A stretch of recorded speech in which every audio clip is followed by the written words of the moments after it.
Hello everyone, myself Dr. Suresh, and in this video we'll talk about the ketolysis. So this is continuation to our previous video, ketogenesis. In ketolysis, as I mentioned in our previous video, ketogenesis is exclusively taking place in liver. So whatever the ketone bodies are produced in the liver, those has to be distributed to peripheral tissues including brain. So utilization aspect is only with the peripheral tissues apart from the liver.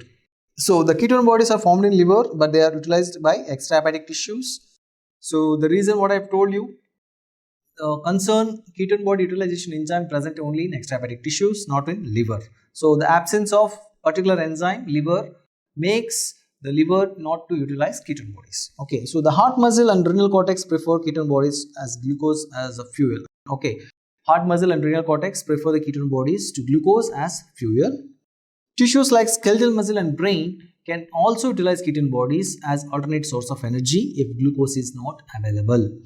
Why? Because rather than lipids, ketone bodies are easy to cross the blood-brain barrier.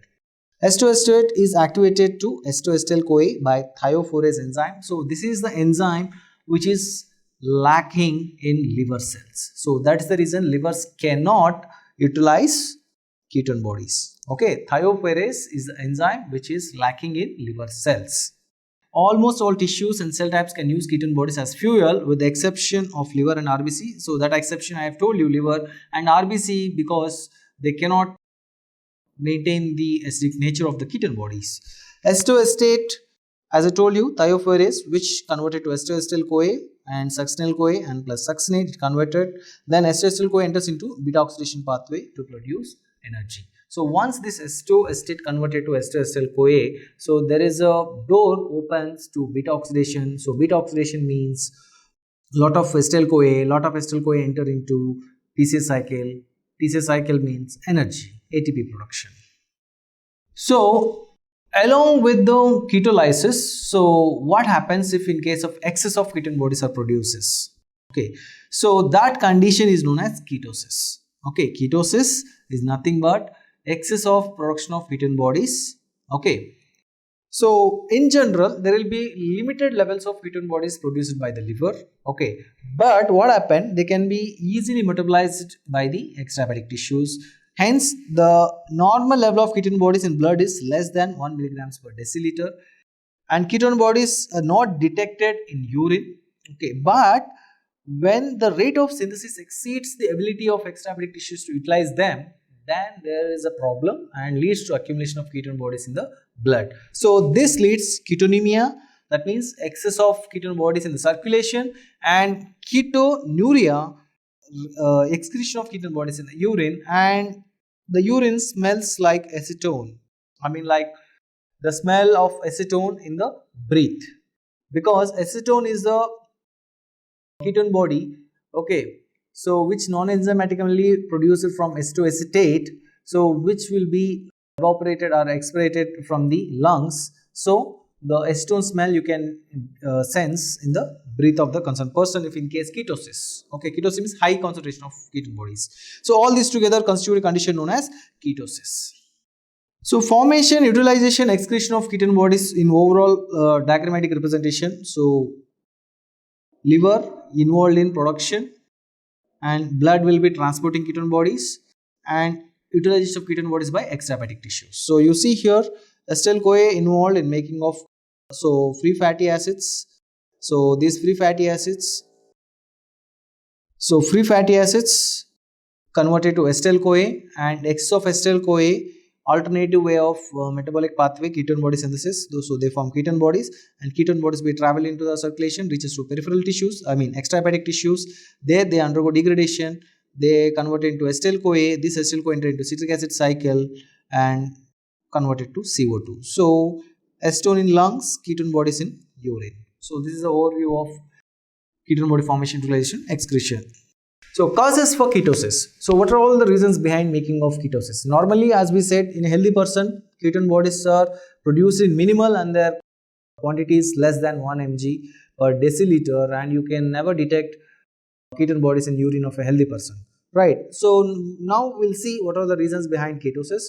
First thing is diabetes mellitus, especially uncontrolled or untreated diabetes mellitus. Okay, because of the drugs we can keep the diabetes under control.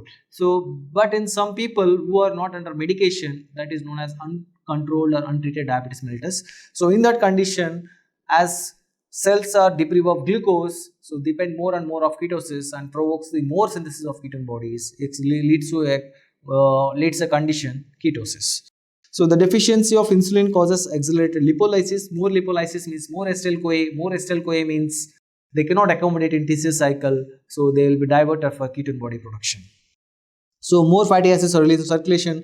Oxidation of fatty acids leads acetyl-CoA pool, and oxidation of acetyl-CoA by TCA cycle is reduced since availability of oxaloacetate is less, and rest of the acetyl-CoA will be diverted for ketogenesis.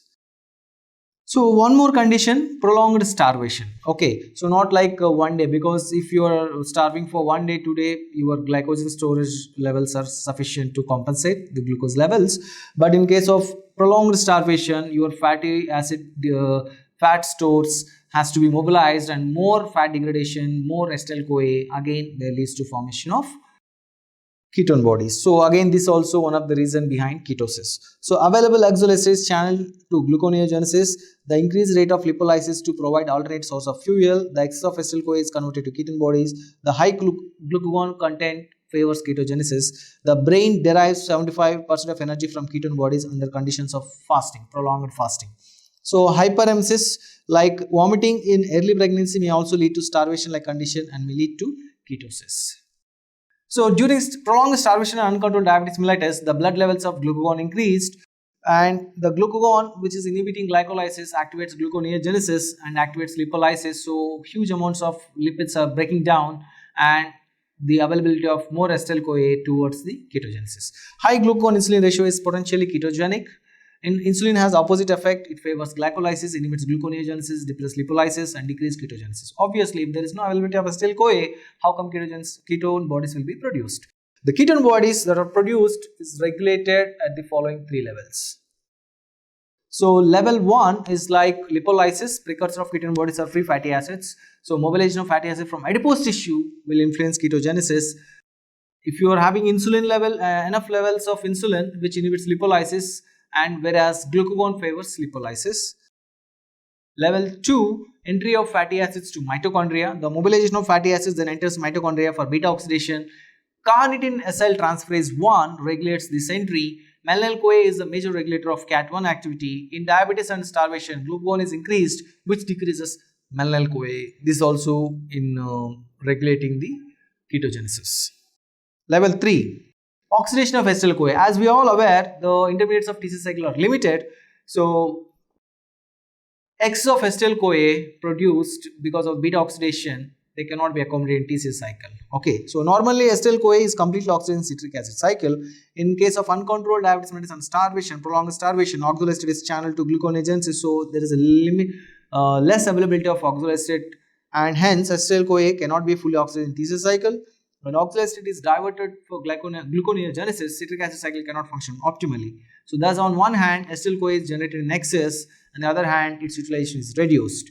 This excess acetyl-CoA is channeled into ketogenic pathway. So in here you can make out 3 level organization of this ketogenesis, like lipolysis, increased carnitine acyl transferase 1 activity, decreased malonyl-CoA availability, increased beta oxidation, and increased gluconeogenesis, and less availability of oxaloacetate. All these factors regulates the ketogenesis. And in case of starvation and diabetes, so there will be glucagon insulin ratio also high. Okay, so this also plays a major role. Glucagon, lipolysis, and ketogenesis. Insulin, it favors lipogenesis rather than lipolysis. So insulin is against ketone body formation, glucagon is favoring ketone body formation. So now we'll see the silent features of ketosis. So why ketone bodies are bad? So being acidic in nature, they cause metabolic acidosis. So acetoacetate and beta hydroxybutyrate are acids. When they accumulate, metabolic acid results, and the pH 6.8 to 7.4, whatever the pH or body, it will be leading to decrease in the pH, leads to acidosis. So the buffering capacity is also reduced. So the plasma bicarbonate is used up for buffering of these acids, and there is a symptom called Kussmaul's respiration. Patient will have typical acidotic breathing due to compensatory hyperventilation, and the person breath smells like acetone because of high production of ketone bodies. One ketone body among is acetone. Osmotic diuresis, which is induced by ketonuria, may lead to dehydration, sodium loss. The ketone bodies are excreted in urine as a sodium salt, leading to loss of cations from the body. Dehydration, the sodium loss further aggravates the dehydration. Coma, finally, dehydration and acidosis are contributing to multi-organ failure, leads to coma.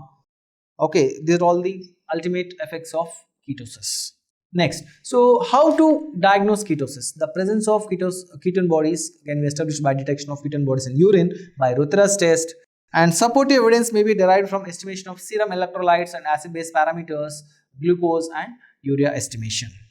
Next, so how to diagnose ketosis? So there are differential diagnosis of ketosis.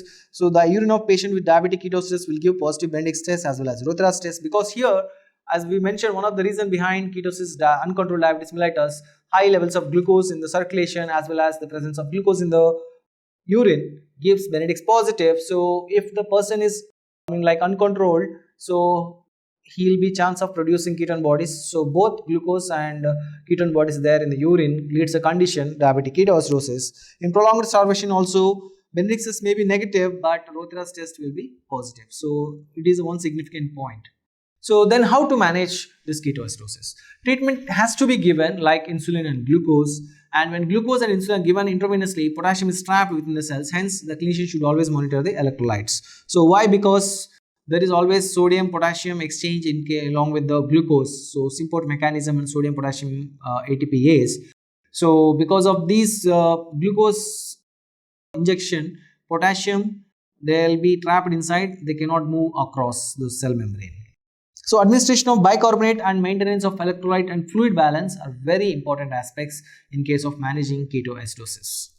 So that's all about ketolysis and then ketosis and differential diagnosis of ketosis and then managing of ketoacidosis. Thanks for watching. Thank you.